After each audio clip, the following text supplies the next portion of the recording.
கேரளம்ல இப்போ வர ஒரு 4 குழந்தைங்க மூளையை பாதிக்கக்கூடிய அமீபாவால் பாதிக்கப்பட்டு இறந்தே போயிருக்காங்க. சாதாரணமாக ஆற்றுல குளத்தில் குளிக்கிறதாலேயே இப்படி ஒரு உயிரை கொள்ளக்கூடிய நோய் வரலாம் அப்படின்னு சொல்கிறாங்க. இப்போ கேள்வி என்னென்னா, யாரெல்லாம் இது பாதிக்கும், இது எப்படி நம்ம மூளையை போய் அடைஞ்சு மூளையே சாப்பிட ஆரம்பிக்குது, இதுகிட்டேருந்து தப்பிக்கிறதுக்கு நம்ம என்னெல்லாம் பண்ணலாம் அப்படின்றத பற்றி தான் இன்றைக்கி சொல்ல பார்க்க போகிறோம். இது ஸ்ட்ரீட் லைட்டின் உயிர்.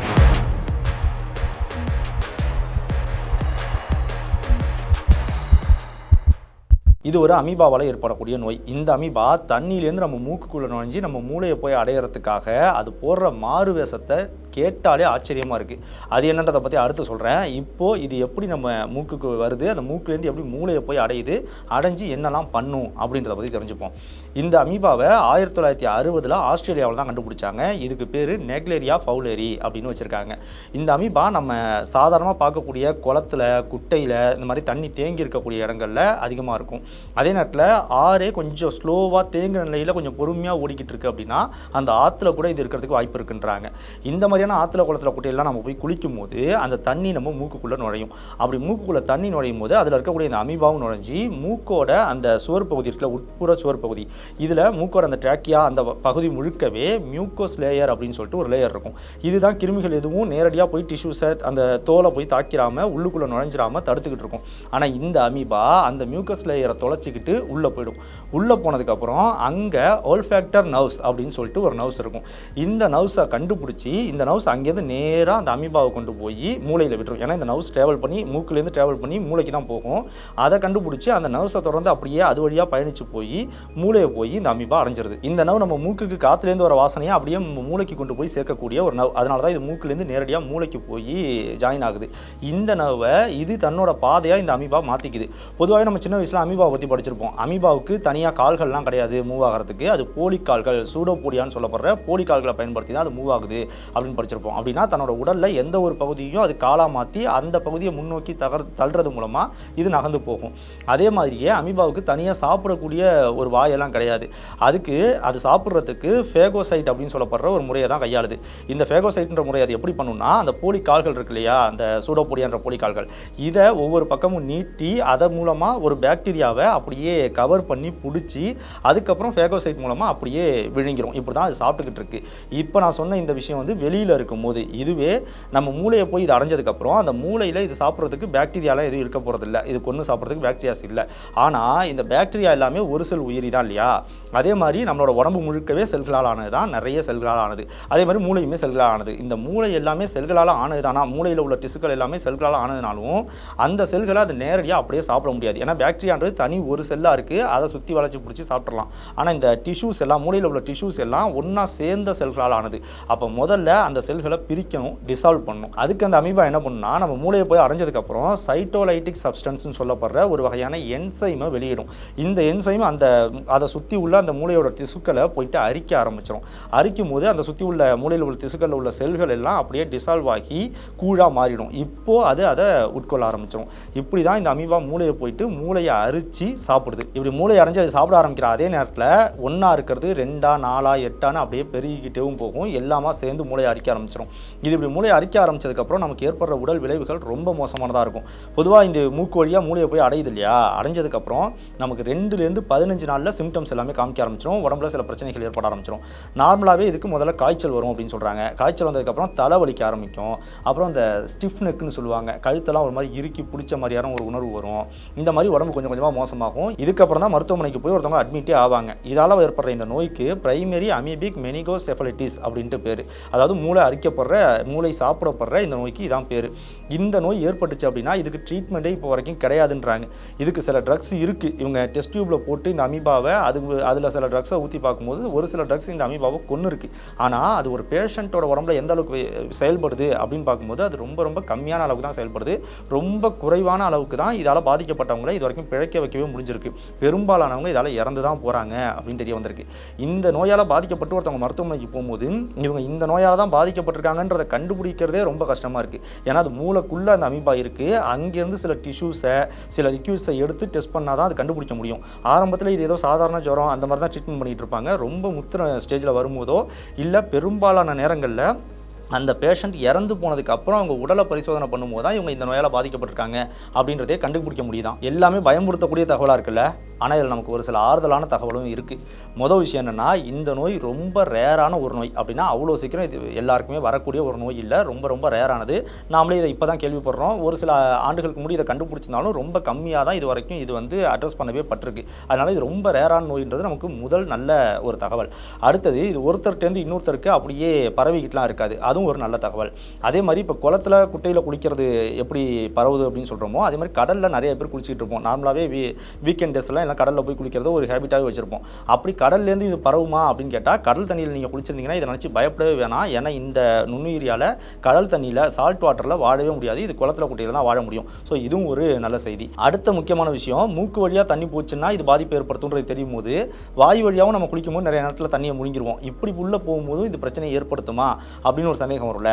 ஆனால் இது மூக்கு வழியாக போகும்போது மட்டும்தான் இந்த பிரச்சனையை ஏற்படுத்தும். வாய் வழியாக நீங்கள் எவ்வளோ தண்ணியை முழுங்கினாலும் இந்த மாதிரி பிரச்சனை வராது. அதுக்காக முழுங்கக்கூடாது. வேறு மாதிரியான பிரச்சனைகள்லாம் வரதுக்கு வாய்ப்பு இருக்குது. ஒருவேளை நீங்கள் வாய் வழியாக முழுங்கிட்டாலும் இந்த பிரச்சனை வராது. ஏன்னா வாய் வழியாக உள்ளே போகிற அந்த தண்ணி டைஜஸ்ட் சிஸ்டம்க்கு போகுது.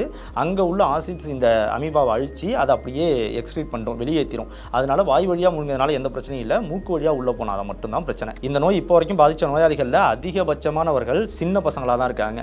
அதுலேயும் குறிப்பாக சின்ன பசங்கள்லையுமே குழந்தைங்கள்லையுமே ஆண் குழந்தைங்களுக்கு தான் இது அதிகமாக வருது அப்படின்னு சொல்கிறாங்க.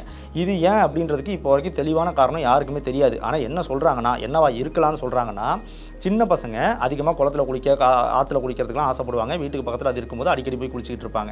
இது சின்ன பசங்களை இது பாதிக்கிறதுக்கு முக்கியமான காரணம். அதுலேயும் சின்ன பசங்களையும் ஆண் குழந்தைகளை ஏன் இது அதிகமாக பாதிக்குது அப்படின்னு பார்த்தா, ஆண் குழந்தைங்க தான் இந்த மாதிரியான ஆக்டிவிட்டீஸ்லாம் பண்ணுறதுக்கு ரொம்ப ஈகராக இருப்பாங்க, ரொம்ப ஆர்வமாக இருப்பாங்க. அப்படி அவங்க ஆர்வமாக இருக்கிறது மட்டும் இல்லாமல், சும்மா போய் குளத்தில் குளிக்கிறது மட்டும் இல்லாமல், வேகமாக உள்ளே முழுகி குளிக்கிறது, மேலேருந்து குதிச்சு குளிக்கிறது, இந்த மாதிரி மூக்குக்குள்ளே தண்ணி போகிறதுக்கான எல்லா வேலையும் பார்க்குறாங்க. அதனால இது சின்ன பசங்களில் ஆண் குழந்தைகளுக்கு அதிகமாக பாதிக்கப்படலாம் அப்படின்னு சொல்கிறாங்க. இதுவும் ஒரு காரணமாக இருக்கலாம்னு சொல்கிறாங்களே தவிர, இதுதான் முழு காரணம்னு இப்போ வரைக்கும் யாருக்குமே தெரியாது. சரி, இப்போ இந்த அமீபாட்டேருந்து தப்பிக்கிறதுக்கு என்னென்னலாம் பண்ணலாம், என்னென்னலாம் பண்ணக்கூடாது அப்படின்றத பார்ப்போம். பொதுவாகவே இது குளத்தில் குட்டையிலாம் தான் அதிகமாக இருக்கும், தேங்கி இருக்கக்கூடிய தண்ணியில் தான் அதிகமாக இருக்குன்றதுனால அங்கே போயிட்டு இப்படி பாதுகாப்பு இல்லாத முறையில் குளிக்கிறத தவிர்த்துருங்க அப்படின்னு சொல்கிறாங்க. எல்லா நேரத்துலையும் அதை தவிர்க்க முடியலைனாலும் பெரும்பாலும் கோடை காலங்களில் குளிக்கிறத தவிர்த்துருங்க அப்படின்னு சொல்கிறாங்க. நம்ம நாட்டில் பொதுவாக கோடை காலங்களில் இங்கே குளத்தில் குட்டையெல்லாம் தண்ணியே இருக்கிறதில்ல, அது வேறு விஷயம், அதை விட்டுருவோம். ஆனால் ஏன் கோடை காலத்தில் குளிக்கக்கூடாதுன்னு சொல்கிறாங்கன்னா, இது குளிர்ச்சியான கிளைமேட்டில் அதிகமாக வாழ முடியாது. இதால் இதுக்கு எப்போ வெப்பம் அதிகமாக இருக்கோ அந்த கிளைமேட்டில் தான், ரொம்ப சூடு அதிகமாக இருக்கிற இடத்துல தான் இதால் அதிகமாக வாழ முடியும். அப்போ நீர்நிலைகள் எல்லாம் கோடை காலத்தில் நல்ல வெப்பமாக இருக்கும், அதுக்கு ஏற்ற வெப்பநிலை அங்கே நிலவுன்றதுனால அப்போ இது பல்கி பெருகி அங்கே அதிகமாக இருக்கும். அந்த நேரத்தில் நீங்கள் குளிச்சிங்கன்னா உங்களுக்கு இது வரத்துக்கு வாய்ப்பு அதிகமாக இருக்குது. அதனால தான் வெயில் காலத்தில் குளிக்கிறத தவிர்த்துருங்கன்னு சொல்கிறாங்க. அப்படி இல்லை குளத்தில் குட்டையில் குளிக்காமல் இருக்கவே முடியாது அப்படின்ற சூழ்நிலை உங்களுக்கு இருக்குன்னா, அப்படி குளிச்சு தான் ஆகணும்னா அந்த நோஸ் கிளிப்புன்னெலாம் சொல்லுவாங்க, அதை வாங்கி போட்டுக்கிட்டு மூக்குக்குள்ளே தண்ணி போகாத மாதிரி அந்த நோஸ் கிளிப்லாம் போட்டுக்கிட்டு அதுக்கப்புறம் போய் குளிங்க, எந்த பிரச்சனையும் இல்லை. இல்லைனா இந்த மூக்குக்கு மேல் பகுதிக்கு மேலே தண்ணி வராத மாதிரி, மூக்குக்கு மேலே தண்ணி வராத மாதிரி, மூக்கு முழுகாத மாதிரி குளிச்சிங்கனாலும் உங்களுக்கு எந்த பிரச்சனை இல்லை. அதாவது மூக்கில் தண்ணி படாத மாதிரி குளிச்சிங்கனாலும் எந்த பிரச்சனையும் வரதுக்கு வாய்ப்பு இல்லை. இல்லைனா முழுகி தான் ஆகணுங்கும் போது மூக்கு அப்படி ரெண்டு விரல்களால் மூக்கை மூடிக்கிட்டு திரும்ப ஏஞ்சிக்குங்க, மூக்கில் தண்ணி போகாமல் பார்த்துக்குங்க. அப்படி குளிச்சு தான் ஆகணும்னா மூக்கில் தண்ணி போகாமல் பார்த்துக்கிறதுக்கு என்ன பண்ண முடியுமோ அதை பண்ணுங்கன்றாங்க. அதே மாதிரி தண்ணியில் மட்டும் இல்லாமல் மண்ணுலேயுமே இந்த அமீபா இருக்கிறதுக்கு வாய்ப்பு இருக்குது. அதனால் மண்ணில் உங்கள் குழந்தைங்களாம் விளையாடுறாங்க அப்படின்னா அவங்க மண்ணில் வைக்கிற கையை மூக்கில் வச்சிடாம, இல்லை எதுவும் குப்பரை விழுந்து மூக்கில் மண் பற்றாமல், இந்த மாதிரிலாம் பார்த்துக்க வேண்டியது உங்கள் கடமை. இது குழந்தைங்களுக்கு மட்டும் இல்லை, பெரியவங்களே ஏதாவது ஸ்போர்ட்ஸ் பிளேயர்லாம் இருக்கும்போது மண்ணில் விழ வேண்டிய சூழ்நிலை ஏற்படுச்சுன்னா மூக்கில் மண் போகாமல் பார்த்துக்க வேண்டியது ரொம்ப முக்கியம். இதெல்லாம் தான் இந்த அமீபாட்டேருந்து நம்ம தப்பிக்கிறதுக்கான சிறந்த வழிகள். சரி, இப்போது இந்த வீடியோட ஆரம்பத்தில் நான் ஒரு விஷயம் சொல்லியிருப்பேன். இந்த அமீபா நம்ம மூக்கில் நுழைஞ்சி நம்ம மூளையை போய் தாக்கி அதை சாப்பிட ஆரம்பிக்கிறதுக்கு ஏகப்பட்ட மாறுவேடங்கள்லாம் போடுது அப்படின்னு சொல்லியிருப்பேன். அது என்ன அப்படின்றத இப்போ பார்ப்போம். இந்த அமீபா பொதுவாக 3 ஸ்டேஜஸாக இருக்குது. இதோட லைஃப் சைக்கிளில் 3 ஸ்டேஜஸாக இருக்குது. ஃபஸ்ட்டு ஸ்டேஜ் சிஸ்ட்னு சொல்கிறாங்க, செகண்ட் ஸ்டேஜ் ட்ரோஃபோசைட்னு சொல்கிறாங்க, 3வது ஸ்டேஜ் ஃப்ளாஜலேட் ஸ்டேஜ் அப்படின்னு சொல்கிறாங்க. இதில் இந்த சிஸ்ட்னு சொல்கிறாங்கல்ல, அந்த ஸ்டேஜில் இது என்னவாக இருக்கும்னா டீஆக்டிவேட் ஆன ஸ்டேஜில் இருக்கும். அதாவது உயிரோடு தான் இருக்கும், ஆனால் ஆக்டிவ் இல்லாமல் அப்படியே சும்மா கிடக்கும். இந்த ஸ்டேஜில் இதை சுற்றி ஒரு கேப்சூல் மாதிரியான ஒரு உரை இதை கவர் பண்ணியிருக்கும். வெளிப்புறத்தில் இருக்கக்கூடிய எந்த ஒரு விஷயத்தாலையும் இது பாதிக்கப்படாமல் இதை கவர் பண்ண அந்த ஸ்டேஜில் இது அப்படியே சும்மா கிடந்துகிட்டு இருக்கும். இது ஆக்டிவாக இருக்காது. எப்போ இந்த ஸ்டேஜுக்கு இது போகும்னா எப்போ இதுக்கு உணவு பற்றாக்குறை ஏற்படுதோ, இதை சுற்றி உணவு போதுமான அளவுக்கு கிடைக்கலையோ அந்த நேரத்தில் இது இப்படி போகும். அதே மாதிரி வறட்சி ரொம்ப அதிகமாக நிலவர நேரத்தில், ரொம்ப வெப்பம் அதிகமாக இருக்கிற நேரத்தில் இது இந்த சிஸ்ட் ஸ்டேஜில் இருக்கும். அதே மாதிரி ரொம்ப அதிகமாக கூலிங் இருக்கிற நேரத்துலையும் இது இந்த சிஸ்ட் ஸ்டேஜில், ஏன்னா ஏற்கனவே சொன்னால் இது கூலிங், இதுக்கு குளிர்ச்சி இதுக்கு ஒத்து வராது. கூலிங் இருக்கிற நேரத்துலையும் இந்த சிஸ்ட் ஸ்டேஜில் இருக்கும். அதே மாதிரி இந்த அமீபாவோட கூட்டம் ஒரு குறிப்பிட்ட இடத்துல ரொம்ப அதிகமாகும் போது அப்பயும் உணவு நெருக்கடி அந்த பற்றாக்குறை ஏற்படுறதுக்கு வாய்ப்பு இருக்குது. அப்பயும் இது சிஸ்ட் ஸ்டேஜுக்கு போயிடும். இந்த மாதிரி வாழ தகுதி இல்லாத சூழல் இருக்குது அப்படின்னு எப்போல்லாம் கருதுதோ அப்போல்லாம் தன்னை சுற்றி ஒரு பாதுகாப்பு உரையை உருவாக்கிக்கிட்டு இது சிஸ்ட் ஸ்டேஜ்ன்ற அந்த ஸ்டேஜில் அப்படியே இருக்கும், டீஆக்டிவேட் ஆன நிலையிலேயே இருக்கும். அடுத்தது ட்ரோஃபோசைட் அப்படின்ற ஸ்டேஜ். இந்த ஸ்டேஜில் தான் இது ஆக்டிவாகவே இருக்கும். நான் ஏற்கனவே சொன்னேன் இல்லையா, அந்த போலி கால்களை பயன்படுத்தி இது நடக்கும்னு. இந்த போலி கால்களை பயன்படுத்தி நடக்கிறது, அந்த ஃபேகோசைட் முறை மூலமாக உணவை பிடிச்சி சாப்பிட்றது, 1, 2, 4, 8ன்னு பெருகிக்கிட்டே போகிறது, இது எல்லாத்தையுமே இது இந்த ட்ரோஃபோசைட் அப்படின்ற இந்த ஸ்டேஜில் தான் பண்ணும். இந்த ஸ்டேஜ் தான் நம்ம மூளைக்குள்ளே போய் மூளையை அரைச்சி சாப்பிட்றதுலையுமே இந்த ஸ்டேஜில் தான், அந்த ட்ரோஃபோசைட்ன்ற ஸ்டேஜில் தான் இருக்கும். சரியாக சொல்லணும்னா இந்த ஸ்டேஜில் தான் இந்த அமீபா ஆக்டிவாகவே இருக்கும், ரொம்ப இயக்கத்தோடு இயங்கிக்கிட்டே இருக்கும். அடுத்த ஸ்டேஜ் தான் இந்த ஃப்ளாஜெலேட் ஸ்டேஜ்ன்றது. பொதுவாகவே நமக்கு தெரியும் அமீபான்றது போலிகால்கள் மூலமாக தான் நகரும் அப்படின்றது. ஆனால் ஃப்ளாஜெல்லா அப்படின்ட்டு ஒன்று இருக்குது, அதை பயன்படுத்தி இந்த அமீபாவால் நகர முடியும். பொதுவாகவே நுண்ணுயிர்களில் பல நுண்ணுயிர்களுக்கு சிலியா, ஃப்ளாஜெல்லா இந்த மாதிரியான அமைப்புகள்லாம் இருக்கும். எப்படி அமீபா போலிகால்களை பயன்படுத்தி நகருதோ அதே மாதிரி ஒரு சில நுண்ணுயிர்கள் ஃப்ளாஜெல்லாவை பயன்படுத்தி நகரும். ஃப்ளாஜெல்லான்றது பெரிய முடி போன்ற நீட்டாக இருக்கக்கூடிய ஒரு அமைப்பு. அதை பயன்படுத்தி அதை எல்லா பக்கமும் ஆற்றுறது மூலமாக நீரில் அதுங்களால் நீந்தி போக முடியும், திரவ நிலையில் அதுங்களால் நீந்தி போக முடியும். அதே மாதிரி இன்னும் ஒரு சில நுண்ணுயிர்களுக்கு சிலியா அப்படின்ட்டு ஒரு அமைப்பு இருக்கும். இந்த சிலியாவை பயன்படுத்தி அந்த நுண்ணுயிர்கள் நீந்தி போகும். அது குட்டி குட்டியான முடி மாதிரியான அமைப்பு. அதை பயன்படுத்தி சுற்றி உள்ள வாட்டரை பின்னாடி தள்ளுறது மூலமாக அதுங்க முன்னோக்கி நகர்ந்து போகும். இந்த மாதிரியான அமைப்பை பயன்படுத்தும். இதில் இந்த ஃப்ளாஜெல்லான்னு சொன்னேன், அந்த ஃப்ளாஜெல்லாவில் 2 ஃப்ளாஜெல்லாவை மட்டும் கொண்ட ஸ்டேஜ் தான் இந்த ஃப்ளாஜெலேட் ஸ்டேஜ்ன்றது இந்த அமீபாவுக்கு. இந்த ஸ்டேஜில் இது எப்போ இருக்குன்னா, நான் ஏற்கனவே சொன்னேன் இந்த ஃப்ளாஜெல்லா, சிலியாலாம் தண்ணியில் போகிறதுக்கு தான் பயன்படும், நீந்தி போகிறதுக்கு தான் பயன்படும்னு. எப்பப்பெல்லாம் இந்த அமீபா தண்ணியில் நீந்த வேண்டிய சூழ்நிலை ஏற்படுதோ அப்போல்லாம் இந்த ஃப்ளாஜெலேட் ஸ்டேஜுக்கு மாறிடும். அப்படின்னா அப்போல்லாம் இந்த 2 ஃப்ளாஜெல்லா இதோட உடம்புல உருவாக்கி அதை பயன்படுத்தி தான் நீந்தி போகும். அப்படின்னா இதுங்க தண்ணியில் இருக்கும்போது இந்த 2 ஃப்ளாஜெல்லாவை பயன்படுத்தி தான் நீந்திக்கிட்டு இருக்கும்.